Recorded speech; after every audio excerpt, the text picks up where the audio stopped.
Mamlaka ya kudhibiti na kupambana na dawa za kulevya imemkamata Jefferson Kilonzo mwenye umri wa miaka 35, raia wa Kenya, akiwa na gramu 131.88 za heroin, huku akijificha katika ufanyaji wa biashara ya chai ya maziwa. Taarifa zaidi na Kisa Daniel. Akitoa taarifa hiyo hii leo, Kamishna Jenerali wa Mamlaka ya kudhibiti na kupambana na dawa za kulevya Altas Limo amebainisha kuwa ukamataji huo umefanikiwa kupitia operesheni zilizofanyika mwisho wa mwaka 2025, ambapo kwa ujumla wamefanikiwa kukamata ukamataji huo Sinza C, mtaa wa Bustani, nyumba namba 16, na kusisitiza kuwa mtuhumiwa huyo alikuwa akiishi Tanzania tangu mwaka 2023. Jijini Dar es Salaam, katika operation iliyofanyika Sinza C, mtaa wa Bustani, nyumba namba 16, alikamatwa mtuhumiwa Jefferson Kilonzo Mwende, miaka 35, raia wa nchi ya Kenya, akiwa na dawa za kulevya aina ya heroin kiasi cha gramu 131.88. Mtuhumiwa huyo amekuwa akiishi nchini tangu mwaka 2023 akijihusisha na biashara ya kuuza chai kama njia ya kujifichia kwenye biashara ya dawa za kulevya anayoifanya.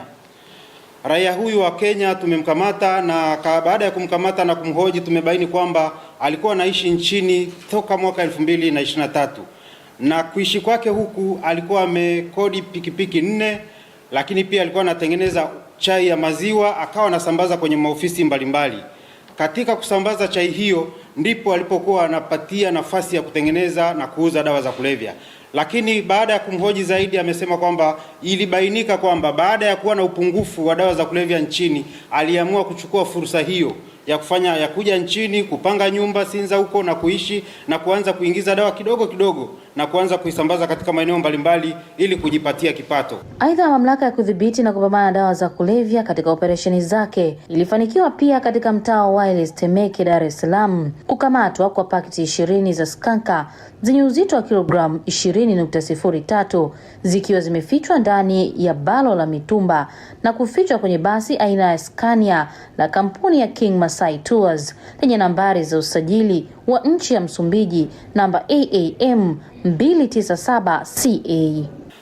Ili basi la King Masai Tours, baada ya kulikagua tumebaini kwamba lile basi wamelikata, yaani baadhi wameng'oa viti vya lile basi wakaziba lile eneo.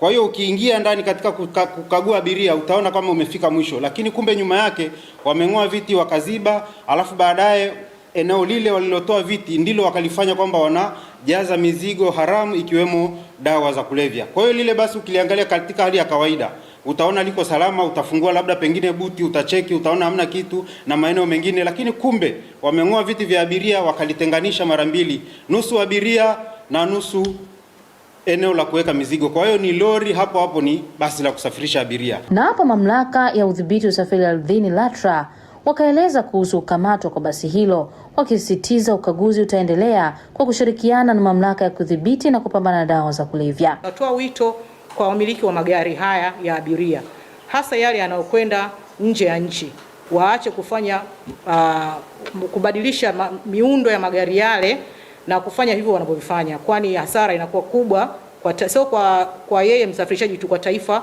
kwa ujumla.